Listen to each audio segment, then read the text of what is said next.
Bismillah walhamdulillah wassalatu wassalamu ala rasulillah wa ala alihi wa ashabihi wa mawalah. Asyhadu an la ilaha illallah wahdahu la syarikalah wa asyhadu anna Muhammadan abduhu wa rasuluhu alladzi la nabiyya ba'dah. Allahumma shalli wa sallim wa barik ala nabiyyina Muhammadin wa ala alihi wa ashabihi wa man tabi'ahum bi ihsanin ila yaumiddin. A'udzu billahi minasyaitonir rajim. Bismillahirrahmanirrahim. Alif lam mim. Dzalikal kitabu la raiba fi hudal lil muttaqin. Pemirsa dan sahabat Tafaqquh Fiddin yang dirahmati Allah Subhanahu wa taala. Insyaallah kita akan memulai kajian kitab tafsir dan kitab tafsir yang pertama yang mungkin akan kita kaji bersama dengan cara yang akan saya bacakan, ya, adalah kitab tafsir yang disebut atau terkenal dengan sebutan Tafsir As-Sa'di, ya. Atau lebih lengkapnya, ya, nama kitabnya Taysir Al-Karimur Rahman, ya, fi tafsir Kalamil Mannan. Taysirul Karimir Rahman fi tafsiril Kalamil Mannan, yang disusun dan ditulis oleh Syekh Abdurrahman bin Nasir As-Sa'di. Syekh Abdurrahman bin Nasir As-Sa'di, ya, ulama abad ke-14 Hijriah, ya. Nah, kelebihan kitab tafsir ini bahasanya mudah, kemudian struktur pembahasannya sederhana, ya. Makna-makna yang disampaikannya jelas, ya. Jauh dari keruwetan dan bahkan kisah-kisah Israiliyat, ya, kisah-kisah riwayat ahli kitab, ataupun juga, ya, jauh dari pembahasan permasalahan-permasalahan i'rab dan pembahasan perbedaan pendapat di kalangan para ulama, para ahli tafsir khususnya, ya. Dan wabil khusus dalam membahas tentang asma dan sifat, ya, lebih mengedepankan, ya, metode ulama salafus saleh, ya, yaitu tidak mentakwilkan atau menjauhi takwil, wabil khusus dalam pembahasan asma dan sifat. Dan tentu saja pemilihan kitab tafsir As-Sa'di ini adalah di antara tujuan utamanya agar kita bisa mendapatkan gambaran yang utuh tentang bagaimana isi Al-Quran, ya, dari awal sampai akhir, gitu, ya. Tetapi membutuhkan waktu yang saya kira mungkin bagi kita insyaallah bisa untuk sampai menghatamkannya, ya, dari awal surat Al-Fatihah sampai surat An-Nas, insyaallah biidznillah taala.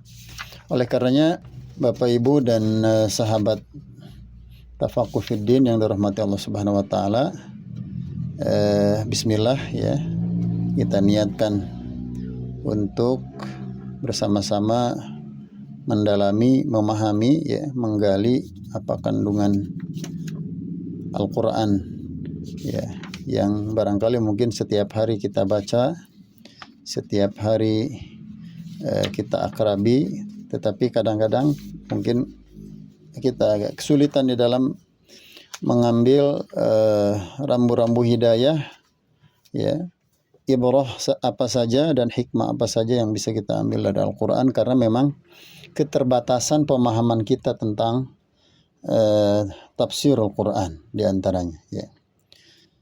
Oleh karenanya insyaallah channel Tafaqquh Fiddin ini salah satu kajian kita adalah yaitu kajian tafsir. Baik, secara teknisnya saya akan membacakan dan barangkali mungkin bisa sama-sama kita menyimak di beberapa hal, ya. Saya akan ulang mungkin jika ada ibarah-ibarah yang penting untuk kita sekalian. Kita akan mulai dengan membacakan pengantar dari penulis, ya. Bismillahirrahmanirrahim. Dengan menyebut nama Allah yang Maha Pengasih lagi Maha Penyayang. Segala puji hanya milik Allah Subhanahu wa taala. yang telah menurunkan kepada hambanya sebuah kitab suci, Al-Furqan atau pembeda, yang mampu membedakan antara yang halal dengan yang celaka, dan antara kebenaran dengan kebatilan. Dan dia menjadikan pembeda tersebut dengan rahmatnya sebagai petunjuk bagi seluruh manusia secara umum, dan bagi orang-orang yang bertakwa secara khusus dari kesesatan, kekufuran, kemaksiatan, dan kebodohan kepada cahaya keimanan, ketakwaan, dan keilmuan. Dia menurunkan pembeda itu sebagai penyembuh bagi jiwa-jiwa dari penyakit-penyakit syubhat dan syahwat.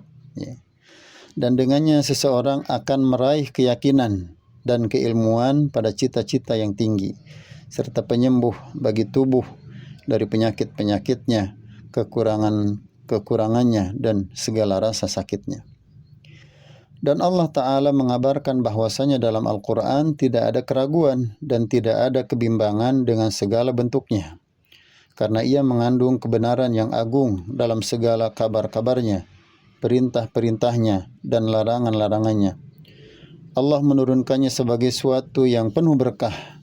Di dalamnya banyak sekali kebaikan, ilmu yang melimpah, rahasia-rahasia yang indah, cita-cita yang luhur, segala keberkahan dan kebahagiaan akan dapat diperoleh di dunia maupun di akhirat dengan mengambil petunjuk darinya dan mengikutinya.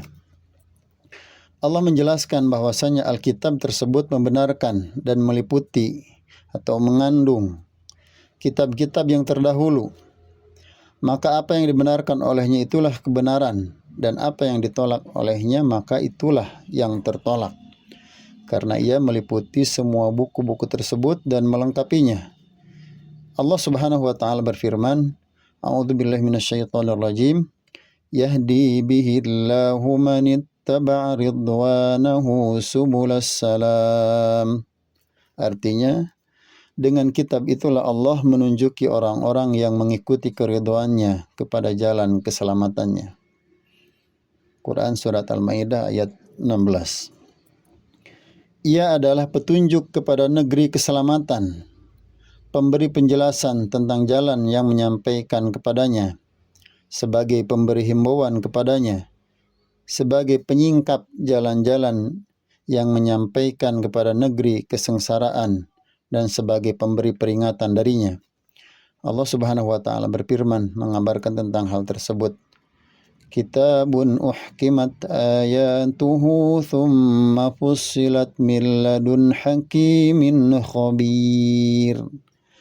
Artinya, suatu kitab yang ayat-ayatnya disusun dengan rapih serta dijelaskan secara terperinci, yang diturunkan dari sisi Allah yang maha bijaksana lagi maha tahu. Quran Surat Hud ayat 1. Ia menjelaskan semua ayat-ayatnya dengan penjelasan yang sempurna, mengukuhkannya dengan segala pengukuhan, dan merincinya dengan membedakan segala kebenaran dari kebatilan, dan kelurusan dari kesesatan dengan rincian yang menyingkap segala kesamaran, karena ia bersumber dari Zat yang maha bijaksana lagi maha mengetahui. Maka ia tidak akan memberi kabar kecuali dengan jujur, kebenaran, dan keyakinan, dan ia tidak memerintahkan kecuali kepada keadilan, kebaikan, dan kebaktian, serta ia tidak melarang kecuali dari hal-hal yang berbahaya, baik agama maupun dunia. Allah Subhanahu wa taala juga bersumpah dengan Al-Quran dan menjelaskannya bahwa ia adalah Al-Majid, dan Al-Majid itu adalah sesuatu yang memiliki ciri-ciri luas dan agung. Hal itu karena luas dan agungnya makna-makna Al-Quran, Allah Subhanahu wa taala juga menjelaskan bahwa ia adalah peringatan. Maksudnya menjadi peringatan dengan ilmu-ilmu ketuhanan, akhlak yang mulia, dan amal perbuatan yang soleh, dan yang dijadikan nasihat bagi orang yang takut. Allah Subhanahu wa taala berfirman, Inna anzalnahu Qur'anan Arabiyyan la'allakum ta'qilun. Artinya, sesungguhnya kami menurunkannya berupa Al-Quran dengan berbahasa Arab, agar kamu memahaminya. Quran Surat Yusuf ayat 2. Allah Subhanahu wa taala menurunkannya dengan bahasa itu agar kita dapat memahami dan mendalaminya. dan Dia memerintahkan kepada kita untuk merenungkannya, memikirkan isinya, menyimpulkan segala ilmunya, dan semua hal itu tidaklah demikian kecuali karena penelaahannya merupakan kunci dari segala kebaikan, jalan menuju pengetahuan dan rahasia. Oleh karena itu, hanya kepada Allah Subhanahu wa Ta'ala segala puji dan rasa syukur yang telah menjadikan kitabnya itu sebagai petunjuk, penyembuh, rahmat dan cahaya, pencerahan dan peringatan, pembawa keberkahan serta hidayah dan berita gembira bagi kaum muslimin. Apabila hal ini telah diketahui, maka terlihatlah betapa butuhnya setiap orang yang telah baligh untuk mengetahui makna-makna Al-Quran dan menjadikannya sebagai petunjuk. Maka sangatlah pantas bagi seorang hamba untuk berusaha keras, mengeluarkan segala dayanya dalam mempelajari dan mendalaminya dengan metode yang paling dekat yang dapat menyampaikannya kepada hal tersebut. Sesungguhnya telah banyak sekali tafsir-tafsir para ulama rahimahumullah terhadap kitab Allah ini. Ada mufassir yang panjang lebar hingga keluar pada sebagian besar pembahasannya dari yang dimaksudkan. Ada juga yang sangat sederhana sekali yang hanya mencukupkan dengan menyelesaikan makna bahasanya saja terlepas dari makna yang dikehendaki. Dan yang seharusnya dilakukan adalah menjelaskan maknanya yang dimaksudkan, sedangkan lafaz hanyalah sebagai jembatan kepadanya. Maka ia harus memperhatikan konteks pembicaraan dan untuk apa ia dipakai dalam konteks tersebut. Lalu ia membandingkannya dengan konteks yang serupa dari objek pembahasan yang sama di tempat yang lainnya, sehingga ia tahu bahwa itu disebutkan di sana untuk memberikan petunjuk kepada seluruh makhluk yang berilmu dari mereka maupun yang bodoh, orang kota maupun orang desa. Memperhatikan konteks ayat dengan mengetahui tentang kondisi-kondisi Rasulullah SAW dan sirah beliau bersama para sahabat beliau serta musuh-musuh beliau saat turunnya ayat bersangkutan adalah di antara hal yang paling besar yang dapat membantu mengetahui kitab tersebut dan memahami maksudnya, khususnya bila ditambah juga dengan pengetahuan dasar tentang bahasa Arab dalam berbagai macamnya.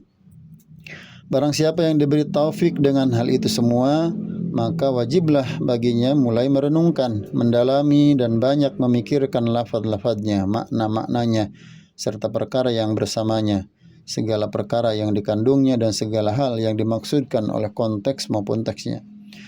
Dan apabila seorang telah mengerahkan segala upayanya dalam hal itu, maka pastilah Allah Subhanahu wa Ta'ala lebih dermawan dari hambanya.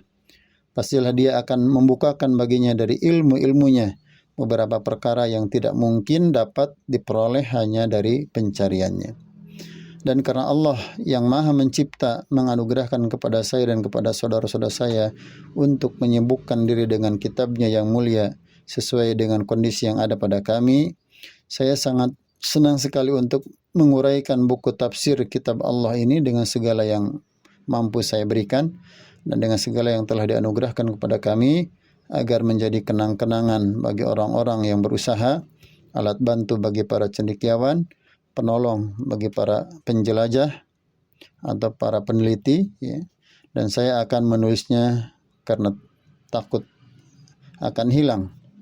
Dan tidaklah tujuan saya dalam hal itu kecuali makna yang merupakan hal yang dimaksudkan. Saya tidak terfokus pada permasalahan lafaz dan tata bahasa bagi makna yang telah saya sebutkan, dan karena para ulama tafsir Al-Quran telah cukup bagi orang-orang setelahnya dalam hal seperti itu, maka semoga Allah Subhanahu wa Ta'ala memberikan balasan kebaikan kepada mereka atas segala jasa mereka terhadap kaum muslimin. Dan hanya kepada Allah Subhanahu wa Ta'ala saya mengharap, dan hanya kepadanya saya bersandar agar Dia memudahkan apa yang saya inginkan dan menunjukkan untuk saya apa yang saya tuju. Karena bila Allah Subhanahu wa Ta'ala tidak memudahkan hal itu bagi saya, maka tidaklah ada jalan bagi saya untuk memperolehnya. Dan apabila Dia tidak memberikan pertolongan atas pekerjaan itu, maka pastilah tidak ada jalan bagi seorang hamba untuk menggapai cita-citanya. Dan saya memohon kepada Allah Subhanahu wa Ta'ala agar menjadikan usaha ini ikhlas hanya untuknya semata, dan agar memberikan manfaat secara umum dengannya, karena Dialah Zat yang Maha Dermawan lagi Maha Mulia. Ya Allah, limpahkanlah salawat dan salam kepada Nabi Muhammad SAW dan keluarga serta para sahabat beliau dengan salam dan salawat yang berlimpah. Baik, demikian untuk video awal sebagai pembuka. Kita sampaikan tadi pengantar dari Syekh Abdurrahman bin Nasir As-Sa'di ya, dalam kitab tafsirnya Taisirul Karimur Rahman fi Tafsiril Kalamil Mannan. Insyaallah untuk pembahasan selanjutnya kita akan memulai membacakan dari surat Al-Fatihah. Demikian, wal afu minkum. Assalamualaikum warahmatullahi wabarakatuh.